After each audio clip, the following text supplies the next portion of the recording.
በመጀመሪያም ዋና ዜና አሜሪካና እስራኤል ከኢራን በገጠሙት ጦርነት ምክንያት ለኢትዮጵያ ነዳጅ የሚያቀርቡ ሀገራት በውላቸው መሰረት ማቅረብ እንደማይችሉ ማሳወቃቸውን የንግድና ቀጠናዊ ትስስር ሚኒስትሩ ተናገሩ።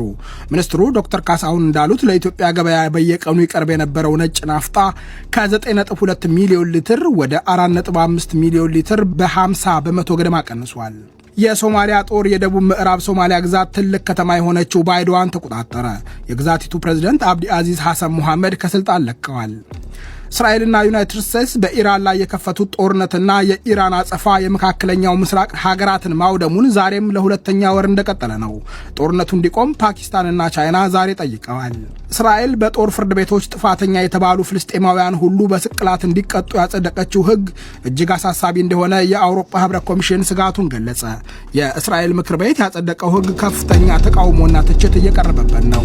ዜናው በዝርዝር አሜሪካና እስራኤል ከኢራን በገጠሙት ጦርነት ምክንያት ለኢትዮጵያ ነዳጅ የሚያቀርቡ ሀገራት በውላቸው መሰረት ማቅረብ እንደማይችሉ ማሳወቃቸውን የንግድና ቀጠናዊ ትስስር ሚኒስትሩ ተናገሩ። በዚህም ምክንያት መንግስት ከተባራሪ ገበያ በውድ ዋጋ ነዳጅ ለመሸመት እንደተገደደ ሚኒስትሩ ካሳሁን ጎፌ ገልጸዋል። ዶክተር ካሳሁን መንግስታቸው በነዳጅ ግዢና አቅርቦት የገጠመውን ብርቱ ፈተና የገለጹት ዛሬ በአዲስ አበባ በሰጡት ጋዜጣዊ መግለጫ ነው። ዶክተር ካሳሁን እንዳሉት በጦርነቱና የሆርሙዝ ሰርጥ በመዘጋቱ መንግስት የገዛውን ነዳጅ ማቅረብ አልቻለም። በግዢ ሂደትና ተገዝቶ በመቅረብ ላይ የነበረ ከ180 ሺህ ሜትሪክ ቶን በላይ ነዳጅ የኛም እንደሌሎቹ ሀገራት ሁሉ በዚህ በመካከለኛው ምስራቅ ጦርነት ምክንያት ሊቀርብ አልቻለም። በስፖርት ማርኬት አማካኝነት ጦርነቱ ካጋጠመ በኋላ ለ3 ጊዜያት ግዢ አከናውነን በማቅረብ ላይ እንገኛለን። ይህ በመሆኑ ያለው አማራጭ ከመደበኛ ግዢ ስርዓት ውጪ በመከተላችን ምክንያት ለከፍተኛ ዋጋ ተጋልጠናል። ከጦርነቱ በፊት በበርሜል የተጣራ ነጭ ናፍጣ $80 ይሸጥ ነው የነበረው። አሁን በጦርነቱ ምክንያት 230 የአሜሪካን ዶላር ደርሷል። ይሄ 3 እጥፍ በነጭ ናፍጣ ላይ ዋጋው ጭማሪ አሳይቷል። በቤንዚን የወሰነ እንደሆነ ከጦርነቱ በፊት $70 ገደማ ነው የነበረው የጣራ የቤንዚን ምርት። በአሁኑ ጊዜ ወደ $150 አሻቅቧል። ይሄ ከእጥፍ በላይ የጨመረበት ሁኔታ ያሳየናል። ዶክተር ካሳሁን እንዳሉት ለኢትዮጵያ ገበያ በየቀኑ ይቀርብ የነበረው ነጭ ናፍጣ ከ9.2 ሚሊዮን ሊትር ወደ 4.5 ሚሊዮን ሊትር በ50 በመቶ ገደማ ቀንሷል። ኢትዮጵያ ከዓለም ገበያ ከምትሸምታቸው 6 አይነት የነዳጅ ምርቶች ነጭ ናፍጣ 62 በመቶ ድርሻ የሚይዝ በመሆኑ ችግሩን በተወሰነ ደረጃ ከፍ አድርጎታል። መንግስት ለነጭ ናፍጣ 95 ብር እንደዚሁም ለቤንዚን 42 ብር በሊትር እየደጎመ እንደሚገኝ ሚኒስትሩ ተናግረዋል። እስካሁን መንግስት ወደ 262 ቢሊዮን ብር ገደማ ነዳጅ ለመደጎም ጥረት አድርገዋል። አሁን ላይ በየወሩ ከ15-20 ቢሊዮን ብር ገደማ በመደጎም ላይ እንገኛለን። ይሄ ብር ማለት በማህበራዊ መሰረተ ልማቶች ላይ ኢንቨስት ብናደርግ 20 ሆስፒታል የሚገነባ ገንዘብ በየወሩ መንግስት ለነዳጅ እየደጎመ ያለበት ሁኔታ ማስተዋል ጠቃሚ ይሆናል። መንግስት ተግባራዊ እያደረገ በሚገኘው የቁጠባ እርምጃ ነዳጅ የሚያጓጉዙ ተሽከርካሪዎች በማደያ ቅድሚያ እንዲሰጣቸው ተወስኗል። በውሳኔው መሰረት ከፍተኛ አምራችና የኤክስፖርት ድርጅቶች እንደዚሁም ልዩ ትኩረት የሚሹ የመንግስትና የግል ፕሮጀክቶች ነዳጅ በቀጥታ እንዲያገኙ ተወስኗል። የኢትዮጵያ ብሔራዊ ባንክ የገንዘብ ፖሊሲ ኮሚቴ በበኩሉ በመካከለኛው ምስራቅ በመካሄድ ላይ በሚገኘው ጦርነት ምክንያት የተፈጠረው ቀውስ በኢትዮጵያ የዋጋ ግሽበት ላይ አሉታዊ ተጽዕኖ እንደሚኖረው ገልጿል። በሀገሪቱ የዋጋ ግሽበት ባለፉት 3 ተከታታይ ወራት ከ10 በመቶ በታች ሆኖ እንደተመዘገበ የኢትዮጵያ ስታትስቲክስ አገልግሎት አስታውቆ ነበር።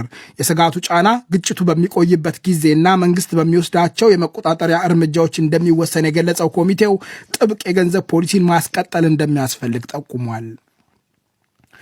የሶማሊያ ጦር የደቡብ ምዕራብ ሶማሊያ ግዛት ትልቅ ከተማ የሆነችው ባይዶዋን ተቆጣጠረ።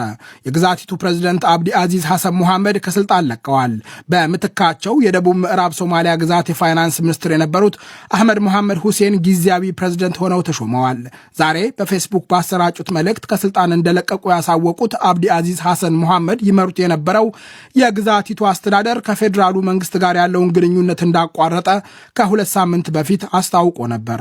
ላለፉት 10 ዓመታት ግዛቲቱን የመሩት አብዲ አዚዝ ለተጨማሪ 5 ዓመታት እንዲቆዩ ተመርጠው ነበር።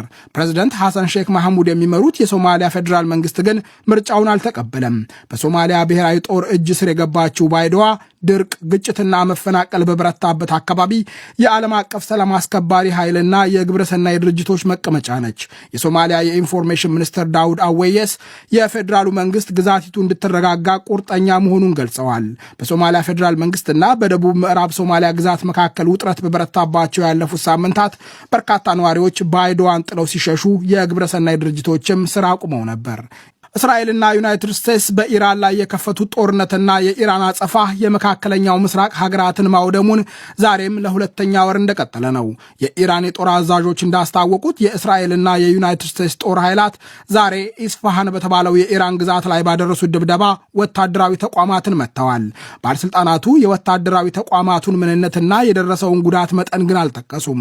የእስራኤልና የዩናይትድ ስቴትስ ጦር ኃይላት ከወታደራዊ ተቋማት በተጨማሪ በተለያዩ የኢራን ግዛቶች የሚገኙ የመድኃኒት ፋብሪካ፣ ቤተ እምነቶችና መኖሪያ ህንፃዎችን ማውደማቸውን የኢራን ባለስልጣናት አስታውቀዋል። የኢራን ጦር በአንጻሩ ወደ እስራኤል፣ ኩዌት፣ የተባበሩት አረብ ኤሚሬቶችና ሳውዲ አረቢያ በርካታ ሚሳኤሎችና ሰው አልባ አውሮፕላኖችን አወንጭፏል። ሚሳኤሎቹ እስራኤል ላይ ያደረሱት ጉዳት አለመኖሩ የተዘገበ ነገር የለም። ሳውዲ አረቢያ ዛሬ ቀትር አካባቢ 2 ሰው አልባ አውሮፕላኖችን መታ መጣሏን አስታውቃለች። ኩዌትና የተባበሩት አረብ ኤሚሬቶች ውስጥ ግን የነዳጅ ማከማቻ ጋኖች ጋይተዋል። በሊባኖስ ግንባር ደቡባዊ ግዛት የገባው የእስራኤል ጦር 4 ወታደሮቹ መገደላቸውን አምኗል። ሊባኖስ የሰፈረው የተባበሩት መንግስታት ድርጅት ሰላም አስከባሪ ሰራዊትም በ24 ሰዓታት ውስጥ 3 ባልደረቦቹ ተገድለዋል። ወታደሮቹን የገደለው ወገን በግልጽ አልተነገረም። በጦርነቱ ከ3000 በላይ የኢራን፣ የሊባኖስ፣ የእስራኤልና የባህረ ሰላጤው አካባቢ ሀገራት ዜጎች ተገድለዋል። አብዛኞቹ የኢራንና የሊባኖስ ዜጎች ናቸው። ሁለተኛ ወሩን የያዘው የእስራኤል፣ ዩናይትድ ስቴትስ እና የኢራን ውጊያ እንዲቆም ፓኪስታንና ቻይና ዛሬ ጠየቁ። ቤጂንግን በመጎብኘት ላይ የሚገኙት የፓኪስታን ምክትል ጠቅላይ ሚኒስትርና የውጭ ጉዳይ ሚኒስትር ኢሻቅ ዳር እና የቻይና ውጭ ጉዳይ ሚኒስትር ዋንግ ይ በጋራ ባወጡት መግለጫ ግጭቱ በአስቸኳይ እንዲቆም ጠይቀዋል። ሁለቱ ሚኒስትሮች በተለይ ዩናይትድ ስቴትስ እና ኢራንን ለማደራደር ይረዳል ያሉትን ባለ 5 ነጥብ ሐሳብ አወጥተዋል። የዋሽንግተንና የቴሄራን ባለስልጣናት ለድርድር ጥያቄው እስካሁን በይፋ የሰጡት መልስ የለም። የዩናይትድ ስቴትስ ፕሬዝደንት ዶናልድ ትራምፕና የጦር ሚኒስትራቸው ፔት ሄግሴት ዛሬም እንደ መሰንበቻው ኢራን የሆርሙዝ ባህር ወሽመጥን ካልከፈተች መጠነ ሰፊ ያሉት ጥቃት እንደሚደርስባት ዝተዋል። ፕሬዝደንት ትራምፕ ብሪታንያና ፈረንሳይን የመሳሰሉ ሀገራት ዩናይትድ ስቴትስን ደግፈው በጦርነቱ አልተካፈሉም በማለት በድጋሚ ወቅሰዋል። የኢራን እስላማዊ ዘብ በበኩሉ ከነገ ጀምሮ ማይክሮሶፍት፣ ጉግል እና አፕል ቦይንግን ጨምሮ 18 የአሜሪካ ኩባንያዎችን እንደሚመታ ዝቷል።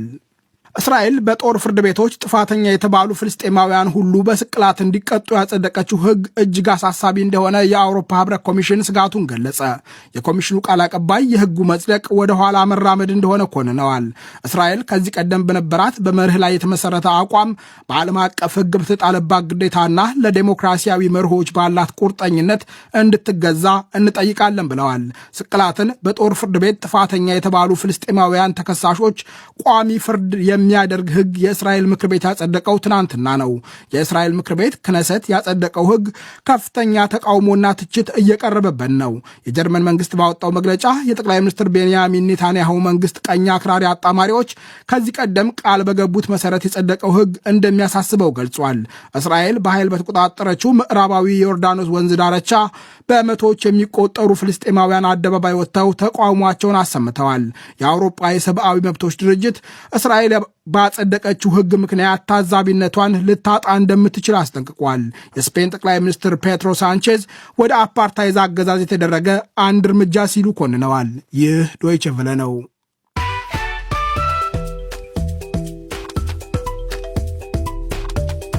ዜናውን ከማብቃታችን በፊት ዋና ዋናዎቹን በድጋሚ አሜሪካና እስራኤል ከኢራን በገጠሙት ጦርነት ምክንያት ለኢትዮጵያ ነዳጅ የሚያቀርቡ ሀገራት በውላቸው መሰረት ማቅረብ እንደማይችሉ ማሳወቃቸውን የንግድና ቀጠናዊ ትስስር ሚኒስትሩ ተናገሩ። ሚኒስትሩ ዶክተር ካሳሁን እንዳሉት ለኢትዮጵያ ገበያ በየቀኑ ይቀርብ የነበረው ነጭ ናፍጣ ከ9.2 ሚሊዮን ሊትር ወደ 4.5 ሚሊዮን ሊትር ቀንሷል። የሶማሊያ ጦር የደቡብ ምዕራብ ሶማሊያ ግዛት ትልቅ ከተማ የሆነችው ባይዶዋን ተቆጣጠረ። የግዛቲቱ ፕሬዝደንት አብዲ አዚዝ ሐሰን ሙሐመድ ከስልጣን ለቀዋል። እስራኤልና ዩናይትድ ስቴትስ በኢራን ላይ የከፈቱት ጦርነትና የኢራን አጸፋ የመካከለኛው ምስራቅ ሀገራትን ማውደሙን ዛሬም ለሁለተኛ ወር እንደቀጠለ ነው። ጦርነቱ እንዲቆም ፓኪስታንና ቻይና ዛሬ ጠይቀዋል። እስራኤል በጦር ፍርድ ቤቶች ጥፋተኛ የተባሉ ፍልስጤማውያን ሁሉ በስቅላት እንዲቀጡ ያጸደቀችው ሕግ እጅግ አሳሳቢ እንደሆነ የአውሮፓ ሕብረት ኮሚሽን ስጋቱን ገለጸ።